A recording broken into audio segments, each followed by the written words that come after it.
Hey everyone, I'm just getting the Facebook feed started. Looks like it's up now. Yeah, it looks like it's up now. And perfect. All right, as before, I am going to wait until 5 minutes after the hour to get started here. Just let people roll on in, but I'm going to try to talk louder.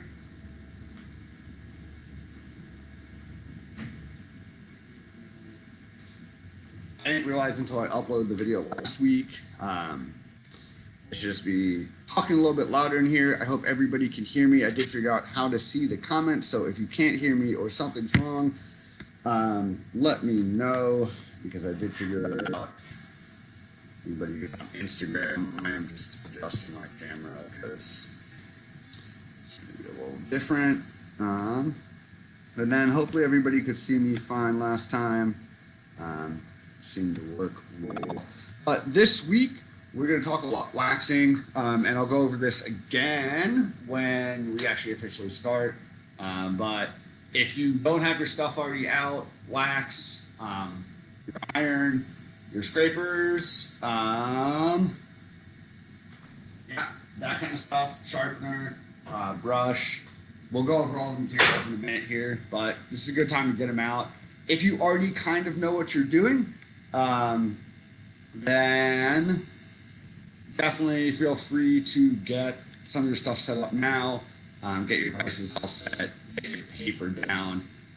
This week is going to be super important to stay clean because I have a really nice shop, and it's great, but I can just vacuum everything up and clean everything really easily. At home, this stuff is going to get into your carpet, it's going to get into everything. So make sure that you've got a really clean area if you are following along at home.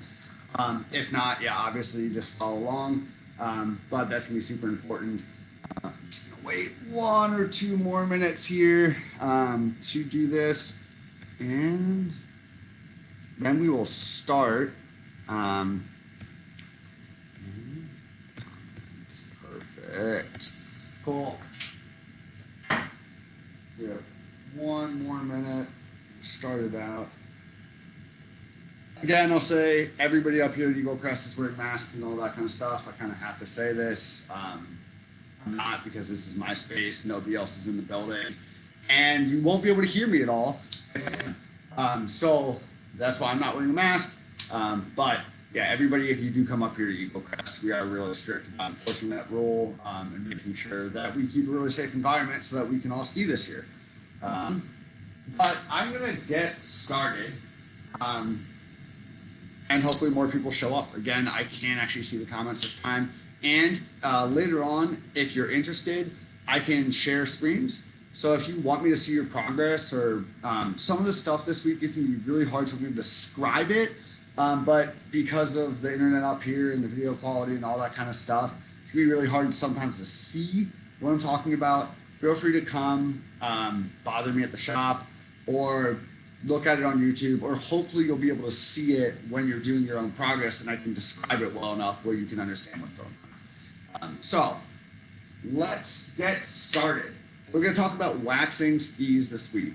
Now, why should you wax skis? When should you wax skis? Probably the most common question I get. And we talked a little bit last week about when you should start waxing skis. Somebody asked a really good question at the end about, all right, I got a new pair of skis. What should I be doing? And what I said, I'll kind of go back over, is when you get a new pair of skis, it should have factory wax on it. It should be good to go. And that factory wax is pretty good. It's not going to last forever, though. It's a pretty light wax, especially a lot of these things are manufactured and then sit for a long time. And so you can get a board that has factory wax on it, but it's still relatively chapped and stuff like that. And you can run it a couple times and then just start getting it waxed. I suggest your first thing you do is get a nice hot wax, and we'll go over what all of this is. Not hot wax, but a pro wax is what most shops will call it. And then start a regimen of lubricating waxes after that.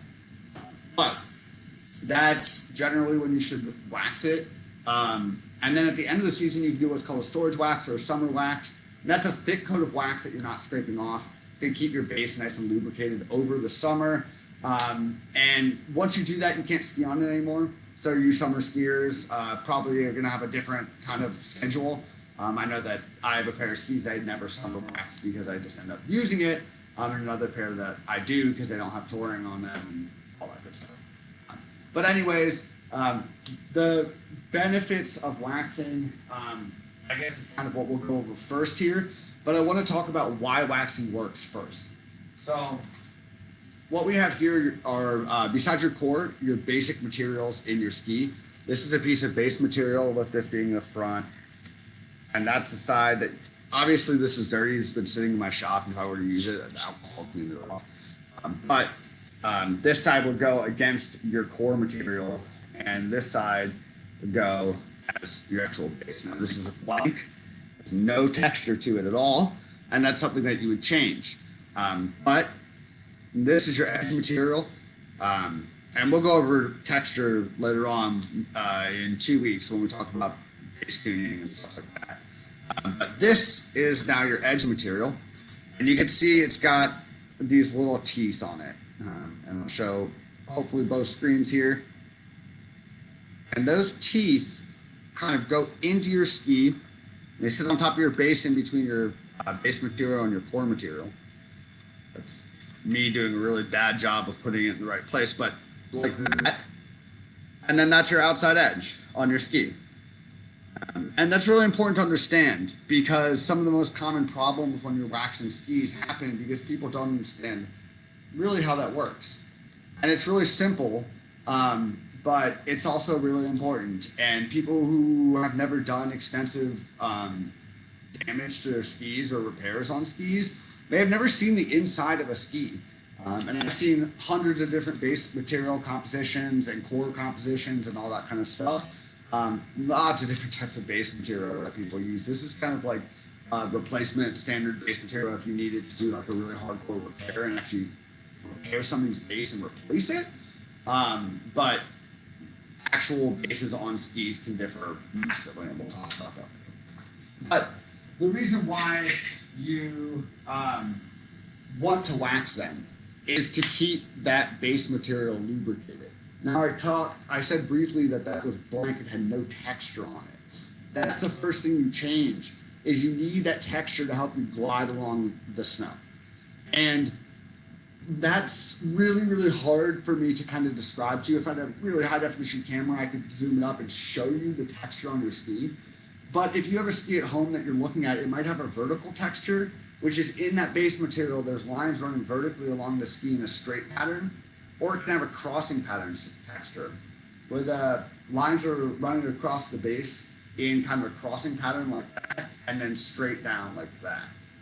And those two patterns do two different things, but regardless of the pattern, you need that texture in there to really help you glide, to help you have that responsiveness and that ability to basically keep going, to carry your momentum on the snow. People know about different wax temps and all that kind of stuff, and we'll talk about that too. And when people are talking about that, they're talking about their responsiveness to a different and new type of snow that their skis haven't necessarily been on recently. So, what is this wax then? This wax is made out of essentially long chain carbons. Basically the same thing as like a plastic or a petroleum-based product. It's just got different ends to it. Now, I'm a chemist. I used to be a chemist before I started doing this. I was a chemistry and a microbiology major in college. And so all that makes really a lot of sense to me. But at the end of the day, all you really need to know about this is specially designed to absorb into your base, but to provide it with the exact viscosity needed to not absorb that moisture when you run over the snow. And so it's coating a really, really thin layer inside of that texture to allow the snow to pass along your ski without being caught. And again, different snow in terms of you can have really dense snow, and that on a molecular level is more dense water. And for that more dense snow, you need less dense wax. And so, or sorry, a more dense wax. I apologize. And so if you were to touch this wax, this is a summer wax. This is a super, super high temperature wax. If the snow you're skiing on is 40 degrees, you might want to use this wax. And if you touch this, it's a lot more cranny. It comes off on my skin, as opposed to this, which it's shiny. It's almost hard and plastic-like. One thing I should mention before we go on, again, about staying clean. If you don't have an apron like this, put on some bad clothes right now. Wax isn't going to ruin your clothing. It's not going to really do anything terrible. Once you put it in a hot load of laundry, it actually won't just come on out. All of my clothes aren't covered in wax all the time. But it can be kind of nasty to deal with. So, sorry, small tangent aside there, but that's a good thing to have as well. So, the different waxes used for different snow, and you can change wax for the snow as much as you want. If you're me, that means probably every 1.5 times I ski. So sometimes I do it every time I ski, sometimes I do it every 2 times I ski. That is extremely excessive and totally not something that is expected in order to keep your skis in good condition. But it will really help. And if you can do it, everybody says this kind of with a grain of salt, but every shop tech will tell you to do it. And if you can do it, I guess you should do it. But realistically, when you should change your wax is either when you feel the responsiveness of the snow change, and that might be because the temperature has changed. It might be because your wax is worn off and your base is chapped, or it could be because like the air temperature or the density has changed, the barometric pressure and things like that. But when you feel your skis change, come in or go in and do your wax and re-lubricate those. Now, I've had a lot of people come to me and get waxes, and the reason I'm holding this white bar is this is a universal bar. So this is kind of made to be all temperatures. And when you bring a pair of skis to me and ask me to wax it, I will always use this until you tell me not to, but even then I might suggest it to you rather that we actually do use universal. Because let's say the temperature randomly does drop and you got something else on it, you are going to be totally SOL. You are going to have to get a new wax regardless. And if you're already up on the mountain, that's not going to happen right away for any shop. Now, you can get a belt wax, and I'll talk about that in a minute. But the universal will allow you to not have to change that. And that in itself, I don't know how often you're going to ski. So this gives me a really good way to get you the benefits of waxing your skis, but not have to keep doing it over and over again. Or have it, come up here and ruin your day at some point. So, it's kind of what wax is, how it works. Again, it gets into that texture of your ski, and it allows that texture to activate. The last thing I'll say about people bringing skis to a shop. I've had people where I've applied the wax and it should work perfectly fine, and they go out and they ski and come back and say, man, it's still just really sticky. One, if you're watching this from Southeast Alaska, our snow is really, really unbelievably sticky, like ungodly. And even in South Central, if any of my Kenai folks are watching, but they're up to Anchorage. But anyways, there's nothing you can do about the fact that if you're you're skiing on snow and then you start having to water ski, which is you're basically hydroplaning and your skis are no longer functioning as a snow sport. They're now functioning as something they're just totally not supposed to. then there's nothing that anybody's going to be able to do. But what's really, really important to keep in mind, and we'll talk about stone patterns, and we did last week a little bit, but that texture, that pattern in your ski, if that's not in there, there's nothing for the wax to do. And so if you have a flat base and then you put that wax on, you scrape it off, and we'll do the whole process we're about to do, it is completely and utterly useless because there's no basically absorption in there. And it's why different types of bases will take wax in a different way. And I'll show you in a little bit how like a rental ski, which is not ever made to really have to get that hot wax, doesn't really take the hot wax. It doesn't really work. I will grab a ski that is hopefully chapped enough for you to see what I'm talking about. And I'll lean down a little bit so it doesn't look super weird, but you can see hopefully that white around the edges. How the middle of the ski is a little bit darker and the edges are a little bit lighter. And so that's called chapping. That means your base is really, really dry. And this is a rental ski, and it's, again, hard to see. There's a tiny bit of texture in there, but not a lot. Just a tiny bit. And so when you hot wax this, and I'll show you, normally a wax is going to take away all of that chapping from the whole ski because it's really good at what it does. On this ski, not as much. But the nice thing about this ski, because it has such a thin base, so this is one thing on children's skis and on rental skis. So if you have your kids on a ski with an adjustable binding like this, you might want to think about this. Because when you wax it, if you think, oh, I'll wax me and my kid's ski so we can go out tomorrow, you're going to have to wax their ski completely differently. Because you want to use a low temperature, you've got a very, very thin amount of base material, and it's almost like a laminated base material. So it doesn't have very much texture, which means you're not going to be able to activate that very much. The nice thing about a ski like this is because it really just needs lubrication and less activation, bringing this to a belt waxer, and every rental ski that goes out of a shop in Juneau, but also in a lot of other rental shops, will go over a belt waxer.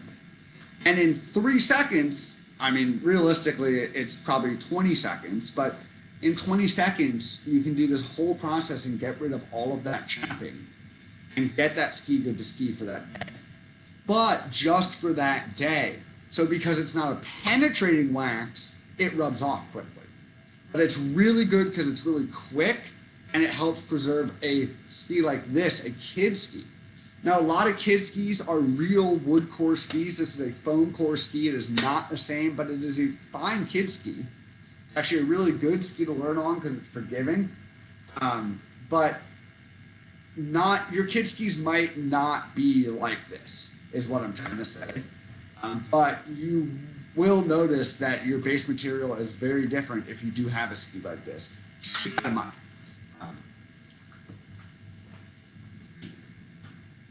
Okay. So, we'll talk about wax temps. I kind of already touched on it. There's a lot of different wax temps. It goes from basically 0 degrees Fahrenheit, so like, minus 15 to 42 degrees, I think is what the yellow wax is. It's like 37 to 44, 42 degrees. Obviously, your snow's not going to get warmer than that. But what that's asking you to do is basically take a heat gun to the snow and measure the temperature on top of the snow. Obviously, snow can never be more than 32 degrees, but it can get hotter than 32 degrees on top of the snow where you're asking for that glide to happen. And that's when you're going to use that lighter wax. Now, as I said before, you can wax your skis every single time you go out. But if you're a racer, you're even more exact about how you're taking care of your skis and how you're applying wax. Because you are using it for a very particular reason, and you're only using it for like one run. So, well, really, actually, it's more like 5 or 6 runs. But then you're going to reapply it, and you're going to reapply it next time. So you want to get it very exact, and sometimes even the morning and the afternoon the reason why they'll do all slalom races in the morning or all GS races in the afternoon is because you can do your skis differently. Or it's not because of this, but it's one of the reasons why it's useful. You could do your GS skis differently than your slalom skis because you know that snow is going to heat up over the course of the day or cool down, depending on what the temperature is. Because here in Juneau, for whatever reason, it heats up at night and cools down during the day because this is a crazy place where the world doesn't actually exist. Or basic laws of physics. But you can, with that, what they'll do when they want to get really specific is they'll actually take that heat gun to the snow. They'll get, let's say, a reading of 28 degrees. 28 degrees is right in between these two sticks, and they'll melt them together in a way where they're basically exactly getting that temperature that they need.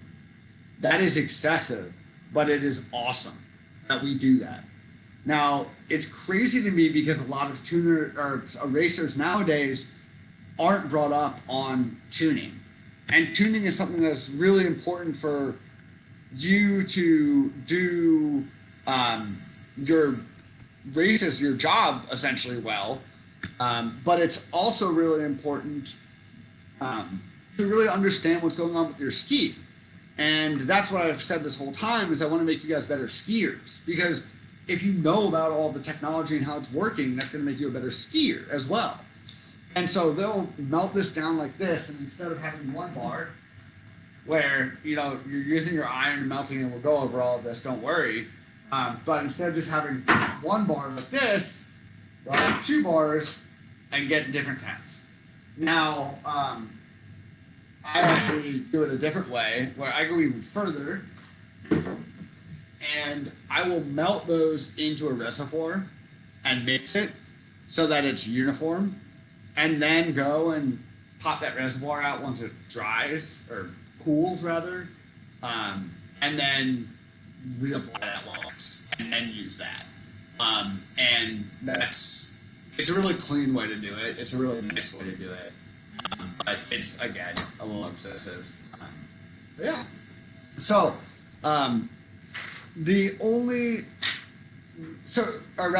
that's temperature.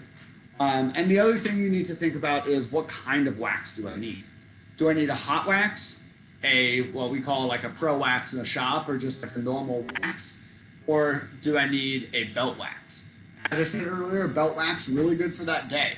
If you need something in and out, like you get to the hill in the morning and you need a wax for that day because the temperature changed or something like that, and you just want to go out, it's great for that. It's cheap, it's easy to do, it's quick.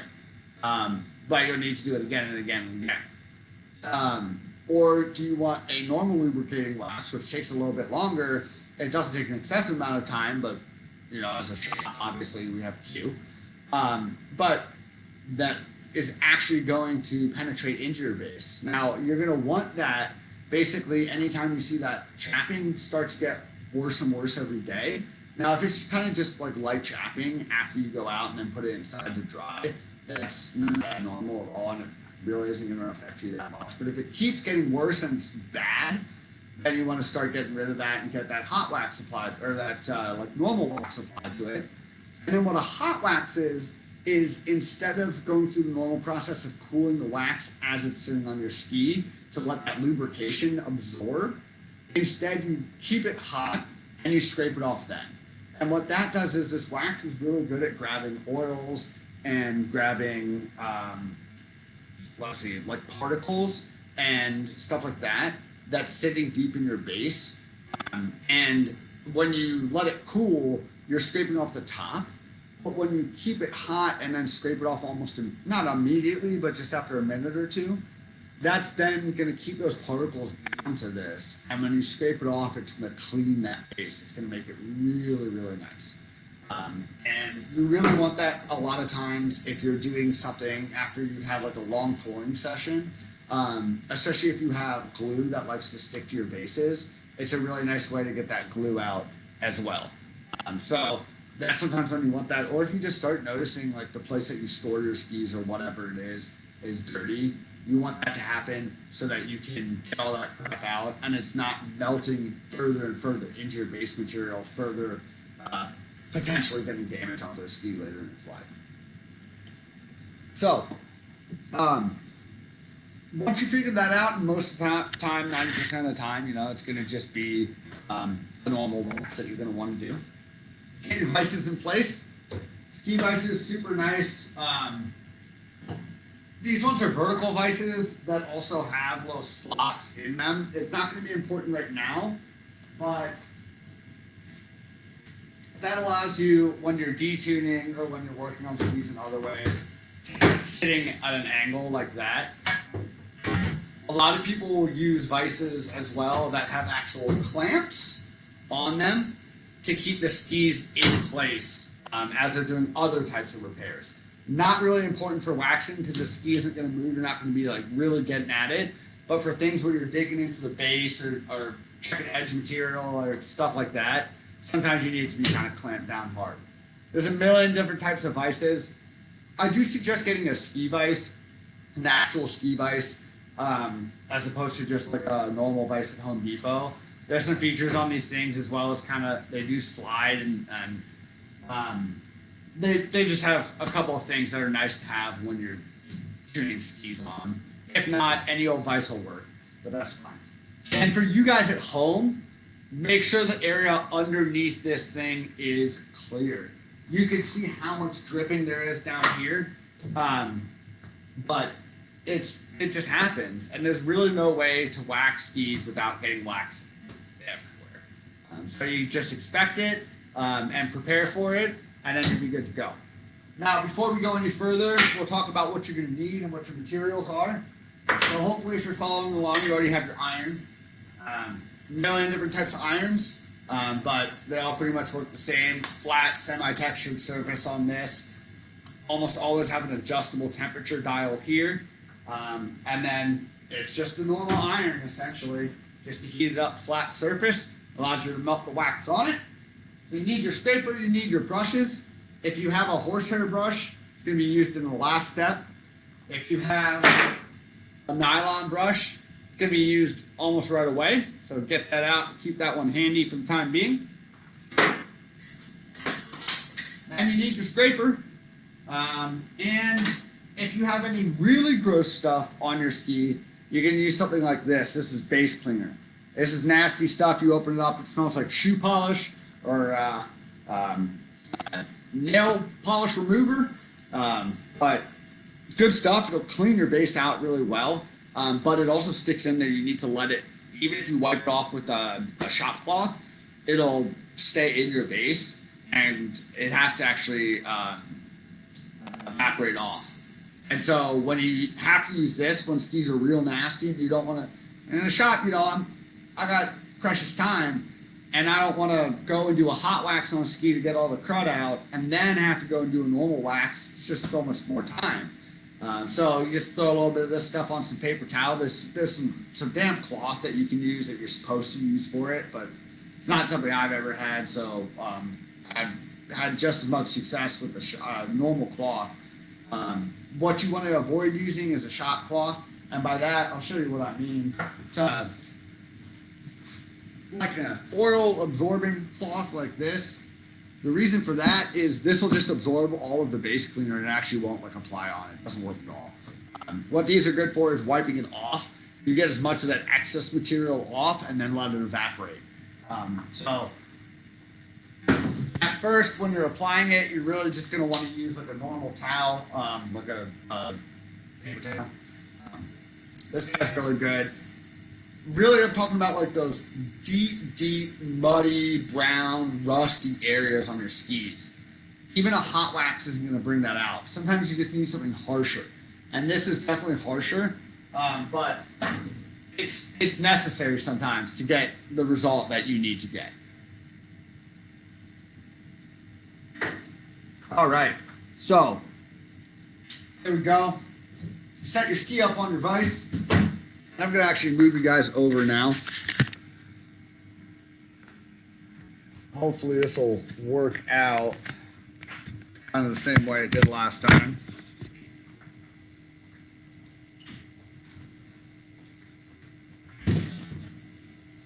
So I apologize about the clunkiness of this, but that's what it is. Okay. So let me gotta get rid of this feed here. All right. So get your stuff set up. This is a good time to plug in your iron. Make sure it's set to the right temperature. Sorry about that.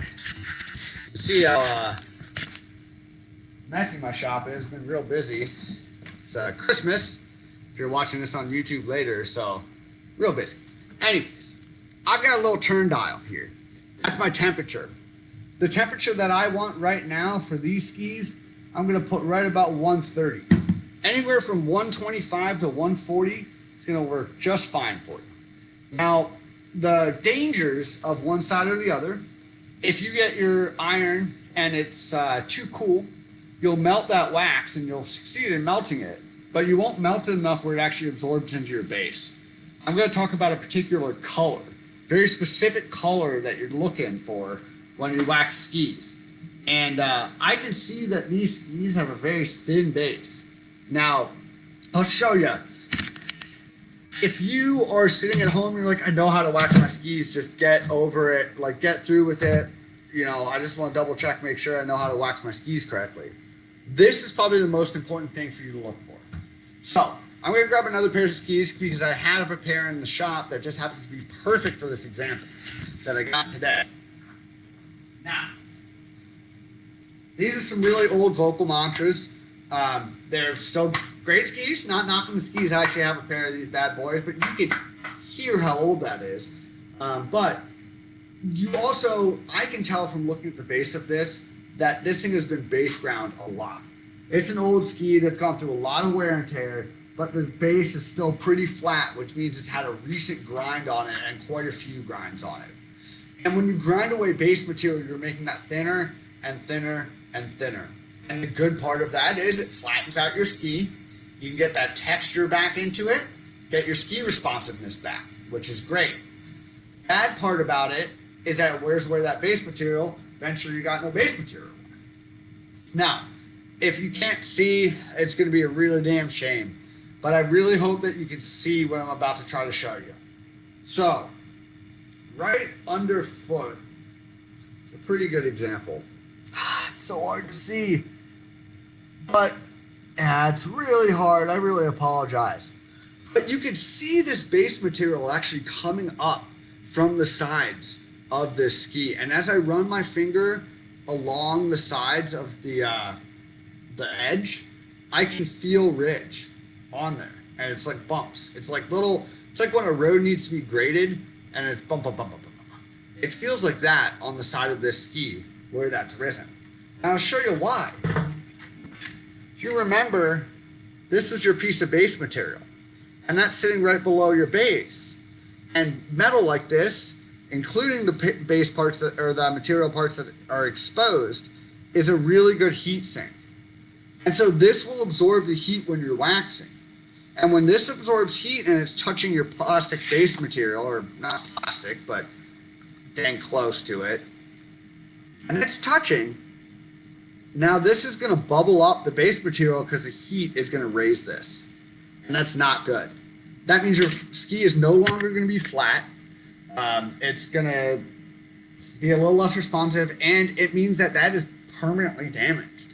There's actually really no way to get rid of that because you're actually raising the base material up out of the ski.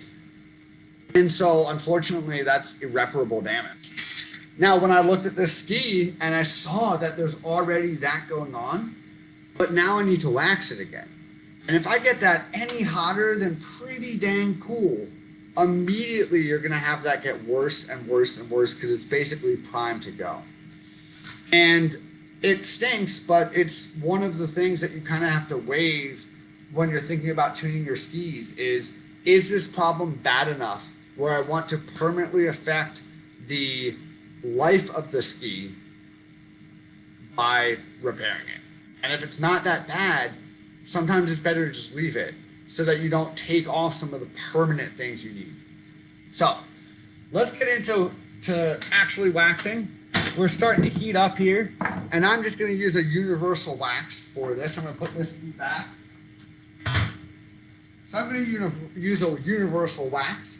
And the first thing you want to do is take that nylon brush right here. Very different than the horsehair brush. And everything you do, you want to be tip to tail. Always tip to tail. Come over here and just lightly go along the ski.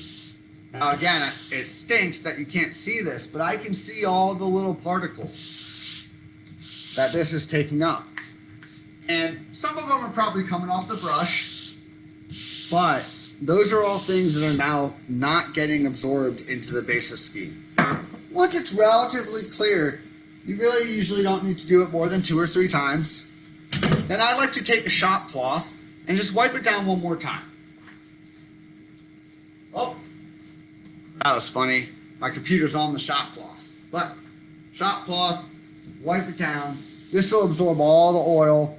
And now you've got a really nice, fine place to start waxing. So you can use your wax down to the bare bones. This is a new bar over here. I'm going to be efficient and just use part of an old bar here. So position your ski. Now, when you're dripping your wax, it's actually a great time to diagnose if your iron is too hot or too cold. My iron has been used hundreds, if not thousands of times, and its temperature regulation is, to be completely honest, a little bit crap. And so I have to really, really monitor how hot or cold my iron is so that I don't damage skis. And when you're dripping on, if it's dripping on really, really, really fast, that's a good sign that you're too hot. So you see how that's going on really fast and it's just gushing out? I'm too hot. I'm much too hot. So turn your iron down a little bit if that happens and let it sit for a second. But now you can really see how much got on there in just a second. And that's too much wax in general. So the danger, not danger, but the bad side of having too much wax is not just that you have to absorb it all into the ski, or spread it, and then you're scraping it off so you've got a ton and it's messy. And it stinks, but it doesn't really matter. The real danger is that because the wax layer is so thick, it's really hard to get it to absorb properly into the ski. And if it doesn't absorb properly in the ski, well then your wax was useless and you actually didn't do anything. So you want to make sure that you get a layer that's enough, but not really, really excessive. So, see my iron has cooled down a little bit here. It's still really, really hot, but let's cool it down a little bit more. I'm going to just drip the wax on. And a lot of people will use a like sinusoidal pattern and go up and down like that. That's perfectly fine. You can really drip however much you want. This was really, really hot and I didn't really want to keep you guys waiting too much longer. So this is a good example of I barely dripped. I just kind of ran along the ski and then took the wax off and let it sit. Now, this is what, again, I would really hope you can see on the video here, but the color you're looking for here is when the wax has been absorbed into the base, it gets a deeper color in the base. And you can see that versus when it's just sitting on top, but it's melted, it has like a light white color. So I'll show you, I'll try to share some examples. So I don't know if you can see that, but it's really deep. And again, I'm gonna dial my temperature back a little bit here. Versus if you see like right here, so like this is it's melted in, not absorbed, and this is absorbed in, and you can see it's really taken this deep color.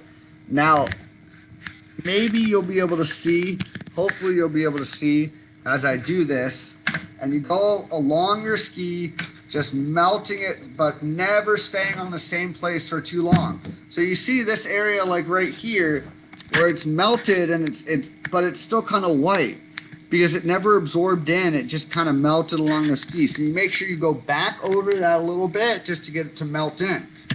Now, if you have really fat skis, some people will go one side. A lot of people like really low temperature, which is fine. They'll go really low temperature. I'll show you what that looks like. Let's see if I can get myself low enough here. And then you got to really go kind of slowly along the sides of the skis. But again, as I go slower, I really can see that edge material start to show. And the second that happens, pull it off. Doesn't matter. The second you can kind of start to see that edge material show, pull it off. So this is a little bit less hot, and you can see it's taking me a little bit more effort to what's called paint the ski. Move you along here, get all the spots, and if you notice that there's a spot where it's white but it hasn't absorbed quite, you can just go right back over it, and you just paint your ski until the whole ski is covered with wax.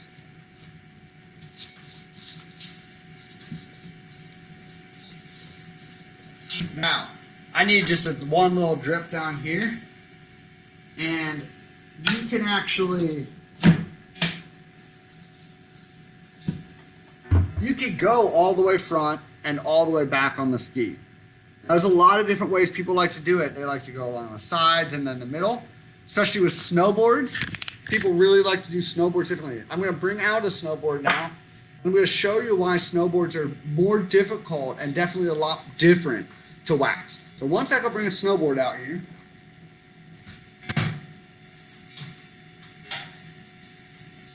So, it's the only snowboard in my shop right now, so this person's actually getting a free wax. So that's nice. But snowboards are almost never flat. So skis are relatively easy to make flat because they're thin and because your weight is centered over the front of the ski or over the middle of the ski. Snowboards, you torque so much that they're almost never flat. And actually, when they leave the factory, a lot of times they're not flat. And so you get these weird spots. And so I'll show you as you melt this wax. I'll try to just do a normal amount.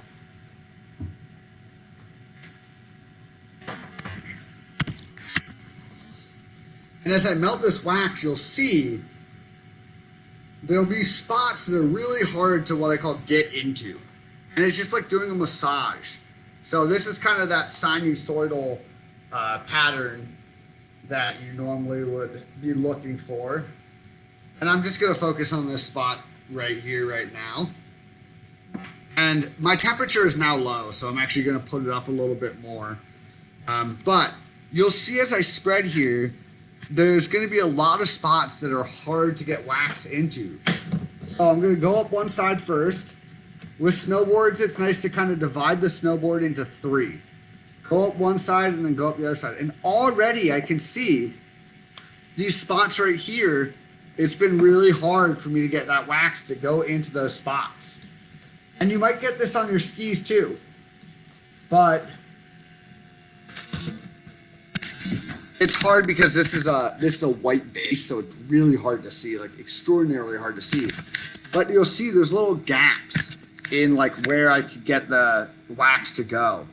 And even though I'm sitting this flat, the wax won't go in that gap until I got it a little bit hotter. And that's not, but you can see right here, as I go back and forth right here, nothing is happening right here because there's essentially a hole. So it's a little pocket right here that's not level. And on snowboards, that happens a lot more often. So I'm actually going to go ahead and wax the rest of this snowboard. And we'll just do this together. It'll give you a little extra time to do your other ski or whatnot. If people have comments, I am looking at the comments. I can do that and wax at the same time. So if you have questions or if anybody's following along, now is a great time to ask some questions. I'm going to pull this temperature back up, and you can see how much even somebody like me who's done this thousands of times has to kind of change their plan or manipulate what they're doing because sometimes things just end up differently. And so with snowboards, a lot of times to make my life easier, I'll just use a ton of wax because I'm not that worried about wax. Wax is cheap and easy to get, but it's such a pain to try to get into all these spots on a snowboard that's really warped. And so you can see now I'm going to kind of doing my normal thing here. I got the middle of the snowboard, or sorry, the left side. Now I'm going to try to get the middle. And as I try to get the middle, it's really hard because it's not flat. And what you have to do is manipulate the pressure on one side or on the other side and push harder on one side or the other side. Now, with skis, everything you want to do is tip to tail. With snowboards, it doesn't really matter as much. Because with snowboards, you're riding switch a lot more. You're not really as worried about going to tip to tail on things, but it's always still worthwhile to notice if you have the board in the configuration that you're usually riding. And when you brush at the last step and do your polish, that's going to be a really good idea to want to polish in the way that you would normally be riding on the snow, or you spend the majority of your time on the snow. So I'm almost done finishing this one up. I don't see any questions or comments right now. So we'll just go to another set of skis. I want to do the other ski in that first set, as well as are people interested in seeing like how careful I have to be with the ski that has those raised edges? Because if you're interested in that, I can show you, you know, how you can still wax something like that, but it's a totally different process. Like this, I can talk to you, I can really, you know, go back and forth a lot and not be damaging anything and be pretty comfortable with it. But with something like that other ski, I really got to pay attention, because the second that you leave it on too long, it's done. So with snowboards, your last thing you want to check is a lot of times you will have more of those little spots that never got done. And especially on a white snowboard, really hard to see here that all the spots got done. But it looks good to me. So I'm going to put this snowboard right here.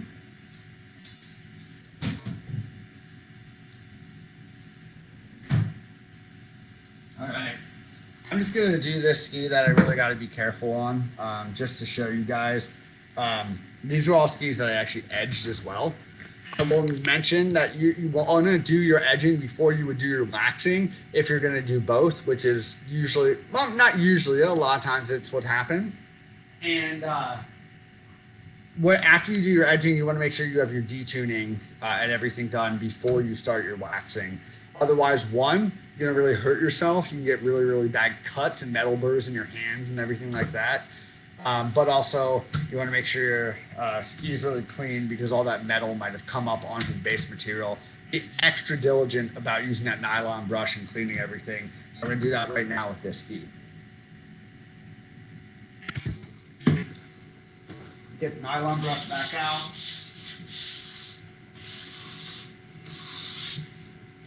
And this one's not too bad. So I actually already prepped this, but we're being really thorough. I'm gonna make sure I do that. And now see, so again, I really wish you could see all of this damage on this ski. I mean, it's really bad. And it really means I'm gonna have to be careful. And so you'll see I'm gonna go all the way low on the temp. So I'm gonna throw my temp back down, go all the way low to like 105 degrees, which is astronomically low, but it'll melt the wax just fine. It'll still be good. And this is not cooled down quite enough yet. So one thing I didn't mention, I guess I didn't even think about, because it's kind of second nature at this point to me, is obviously you want to have your brakes tied back. And the best way to tie your brakes back is just normal rubber bands. We use like these big ones that are kind of made for skis, or probably not, they're probably repurposed from something else, but they sell them at ski shops and stuff like that, or retailers, or warehouses and stuff like that. So these are really nice to have. They will break. The one thing that's really annoying is just having a ski edge break up. So I always use two to hold my brakes back, just because that'll hold them well clear of the bottom of the ski, which is really important when you're edging. Plus, when you're waxing, it can be annoying, but when you're edging, you want to make sure that your brakes are really held back well, so that you can get a nice glide on the ski. So we've got our wax melted. We've got our iron, hopefully really, really cool, essentially all things considered. And now we're just gonna go and paint. But you can see, instead of melting instantly, it takes a little bit of time. It's really cool, but you don't get any of this base edge coming up. That means I'm doing it right. You just want to make sure that you get that dark color. So I don't know if you guys can see, maybe you can, but the first couple times I go over it, it's got this light white color because it's melting and it's just getting flat to the ski base, but it's not actually absorbing into the base. So this is all melted now, but it's not absorbed. So I'm going to go back over it, and you see that deep color that comes from it. That's now saying that this is absorbed. And that's giving you the indication that you can move on to the rest of the ski. So that's what you're really looking for. And again, I'm going to use really low heat. I would say if you're just beginning this, it's not a terrible idea to just use really low heat your first couple times in general. It can't hurt. And again, all you can do is hurt your ski with too high heat. The advantage is with high heat, and you can see some of this edge material is just a little bit hot.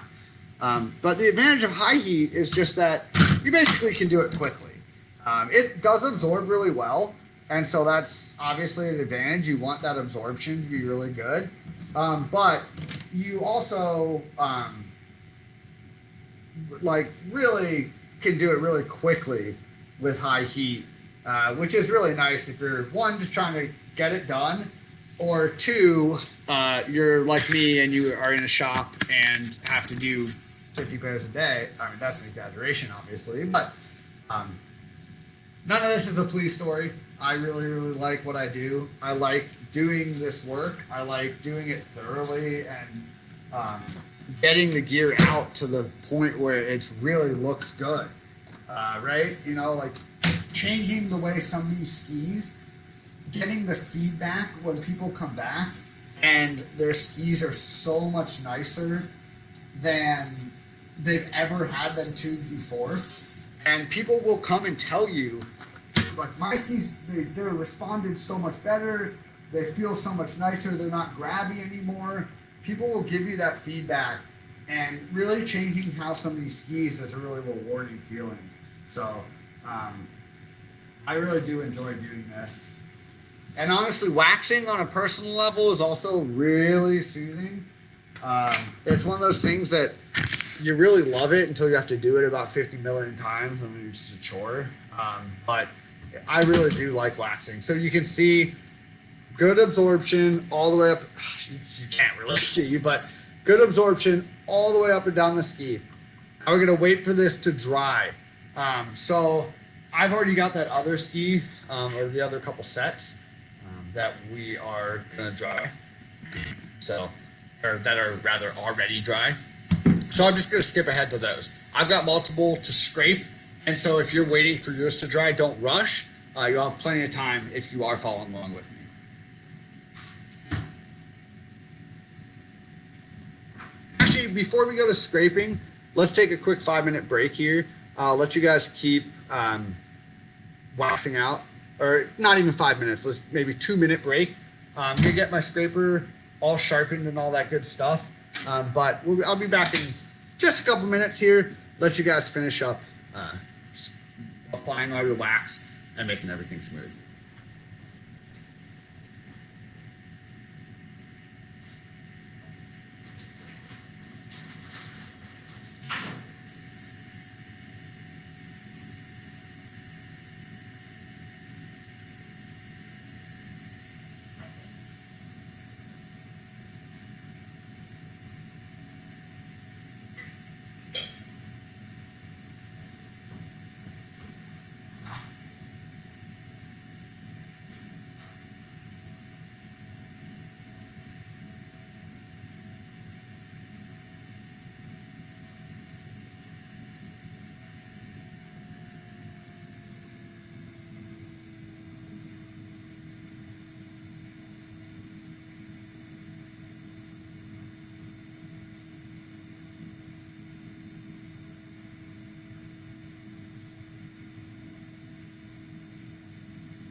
All right, so hopefully everything is dry now, and you're ready to scrape.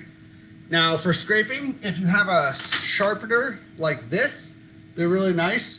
But if you are just learning how to do this, I would very highly suggest that you actually kind of keep your scraper a little bit dull. If it's a new scraper, it'll be really sharp, so that's fine as well. But you'll notice a sharp scraper is kind of, again, easier to mess up with.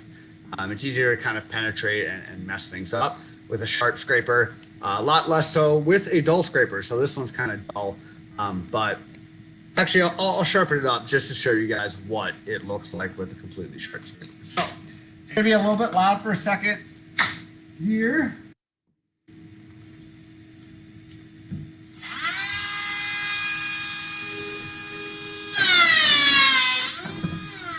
So all that is just, it's like a ice skate sharpener essentially. It carves out in the middle here and makes these sides really sharp. And so when you're scraping, you essentially want to get everything off the ski. Again, starting always tip to tail on it. And with low pressure, I get my fingers in the middle, but not pressing a lot. So just low pressure and smooth strokes from tip to tail. And if you're sharp, you can see how much material comes up right away. And very little pressure as you do more than your first or second stroke. Now, on the tips, sometimes you need to do little strokes like that to get it off.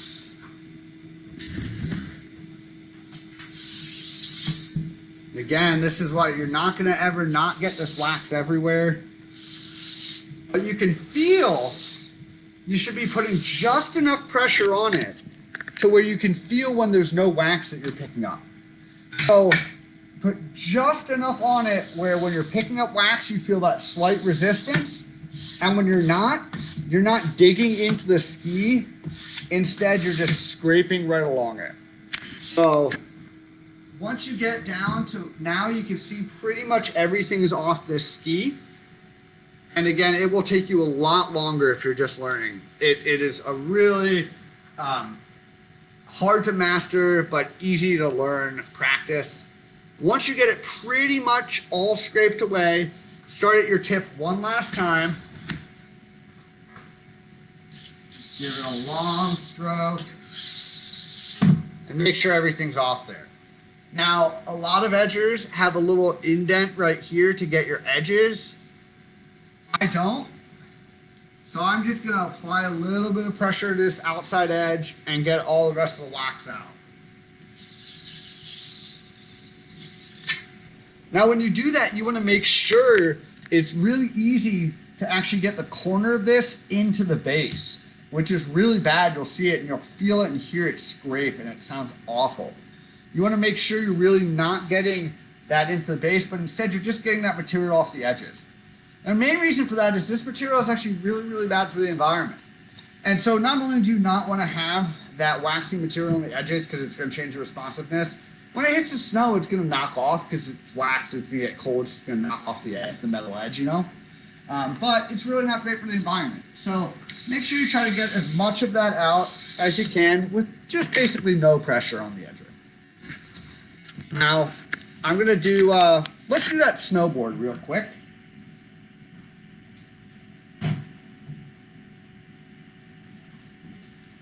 So I'll show you guys how scraping on a snowboard is.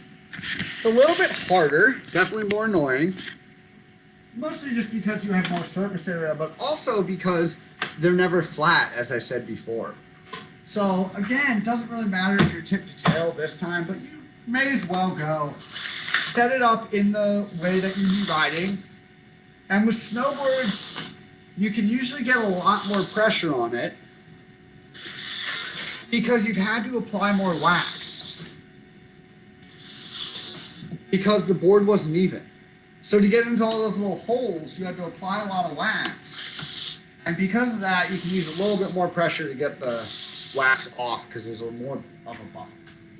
Now again, on this end area, You can't see it. On this end area, you can do some back and forth. And if you get better at doing this process, you can use a dragging scoop as well, which is that last motion I just used. So that's going out, and as you come back, you're peeling just a little bit more of that wax that comes out. The reason why you do not want to use that ever until you're really comfortable is because on that back draw, if you get that far edge too much into the base, you're going to kick that base up and you're going to scratch it. And you just made this base nice, and so then you're going to go ahead and just not ruin it, but put a little nick in it. Not good. So you can see how much wax I took up from this. Again, I'm in a shop, so I don't care. But if you're trying to stay neat, you can throw that like directly into a trash can or whatever. You have to clean up one way or another, so you guys might as well just clean up as you go. But I'm gonna have to vacuum anyways, so we're just gonna go ahead and send that on the floor, and you can just keep doing those smooth strokes. And then again, when you feel like you've got most of the wax off the board, just like you did with the skis, give one last little stroke down on both sides. Make sure you're not picking up too much. Make sure you get the wax off your edges. Like that. There we go. Now the snowboard is good too. So next step is brushing. It's really hard to show on a snowboard, especially one with a white base. So I'm gonna go grab those skis again.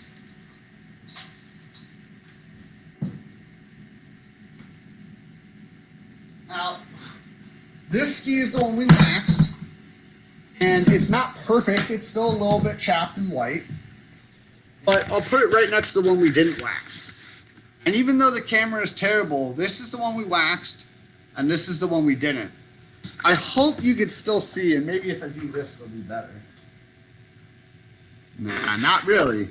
But this one here is much darker. It's got a much nicer sheen to it than this one, which is really chapped and white. So this one's unwaxed and this one's waxed. So, turn that light back on here.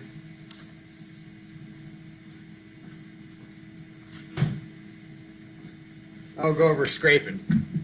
So, we scraped our ski, and now we want to polish it. Now, a lot of shops will use something called a roto polisher, and that's basically the same thing, except it's on a drill, and so you just polish up and down your ski. Hand polishers are really nice, though. I really like the feel of a horsehair polisher. They come in all sorts of different shapes and sizes.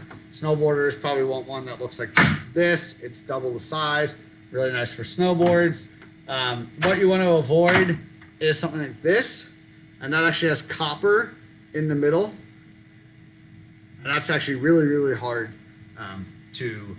or rather, it's for structure, and you don't want to put any structure in at this point.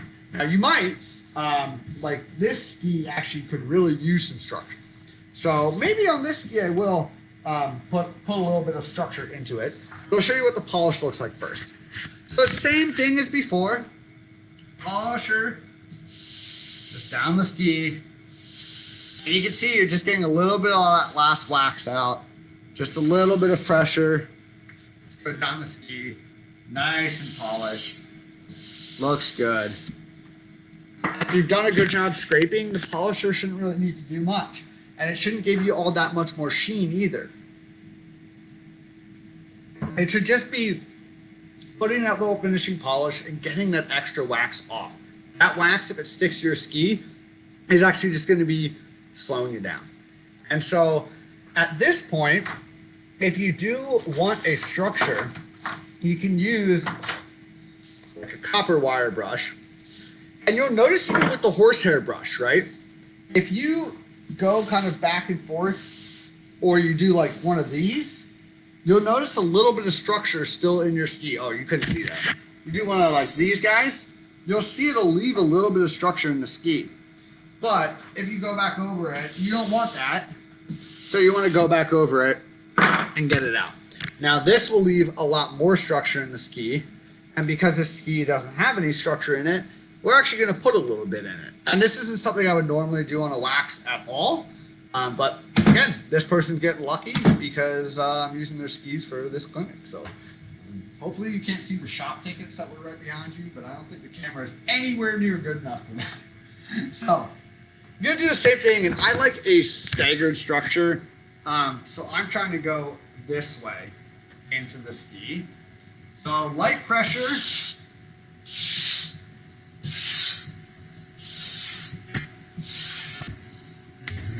You can just go down the ski a little bit. And I'm going to do it twice.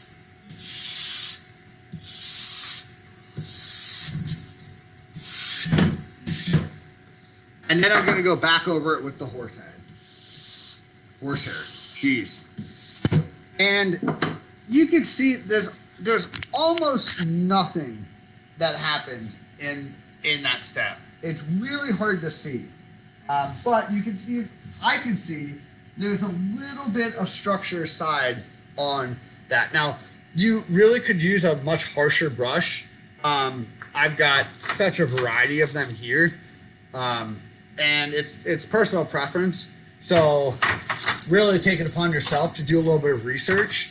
The nice thing is you can always undo it. You can always make that ski blank again. So it's really not a huge deal if you do something that you don't end up liking. So this ski is perfectly polished. And now all you need to do is get those ski brakes off. And you're good to go. Now, ski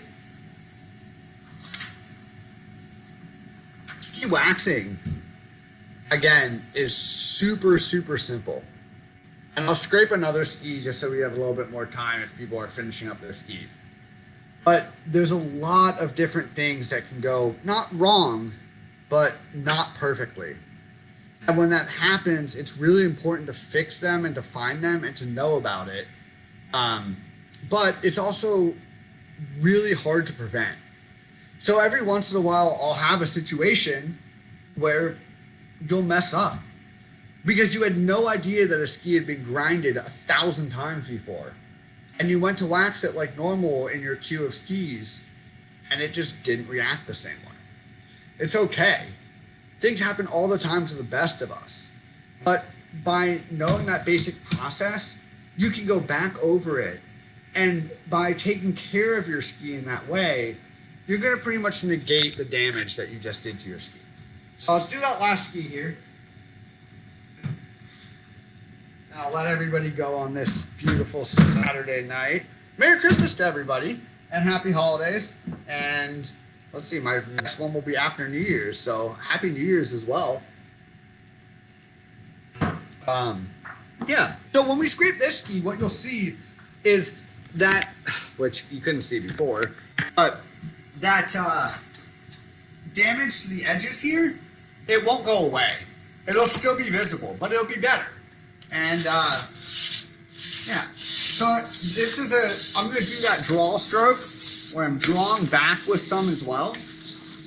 And you can see how effective that is. But it's also easy, again, to mess up.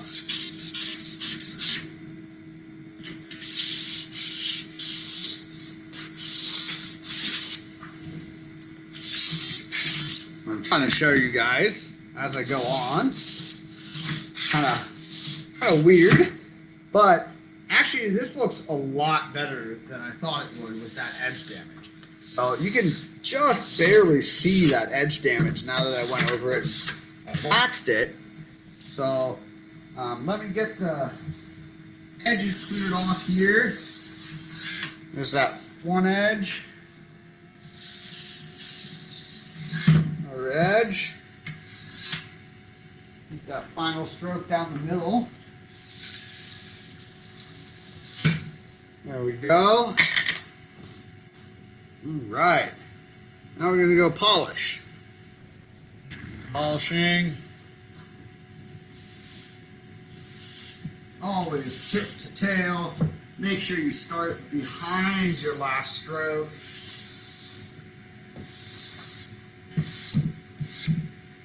That looks great. So, you can see, well, again, you guys probably can't, but it's a little bit of this edge damage still here, a little bit, but it's a lot better than it used to be, and you can see it here too. It's a lot better, and it looks really good, and it didn't make it worse. That's the biggest thing, is you're not going to repair it. You can't. But as long as you're not making it worse, then you've done what you need to do to make that. So, I think, so clean up, then this is more housekeeping than anything, because it doesn't really matter how you clean up. If you don't care, then I don't care. But this wax will get on everything. It's really annoying on carpet, anything with plush, even like my gloves and stuff like that. That's why I don't wear gloves when I'm waxing, because they'll get on gloves. It's nasty stuff.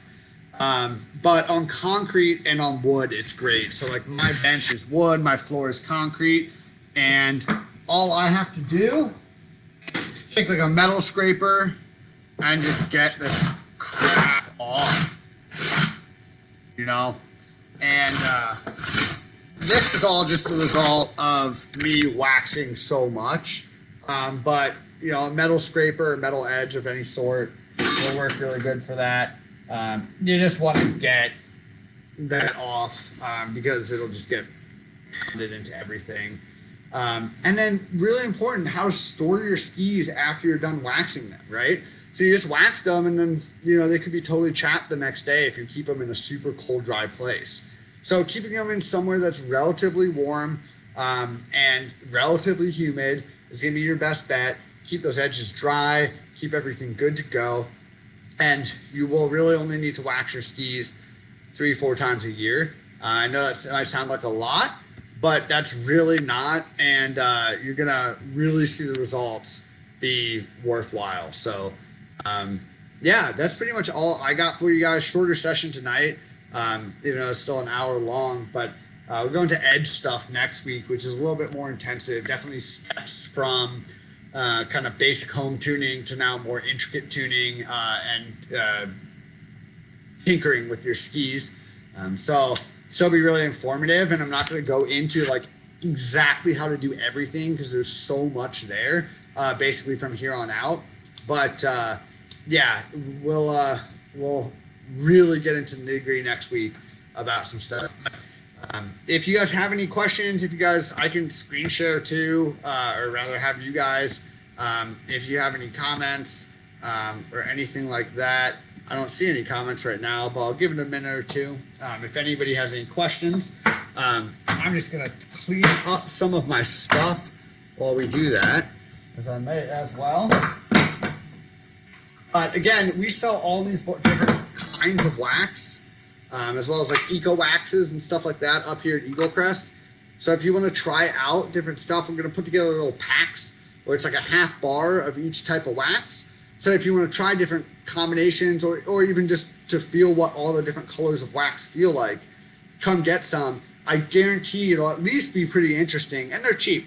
I think what we're going to do is the bars are $10, so we'll cut 5 of them in half, and we'll charge, what would that be, $25 for it. So it's not too much money to really kind of get into seeing what you like. Yeah, no problem, Eddie. If nobody else has any questions or anything like that, I'm going to sign off here. I'm glad that, thanks Charlie and Eagle Crest for sponsoring me to do this and get this under the belt. And hopefully I'll see you guys all next week. And this will be up on YouTube as well as my page, BRB Adventures. Check that out. But yeah, it'll be up a couple days on YouTube if you want to follow along or share it. And I'll link the stuff. Maybe not here on Eagle Crest, so make sure you follow me on my personal page, BRB Adventures, or at BRB Adventures AK on Facebook.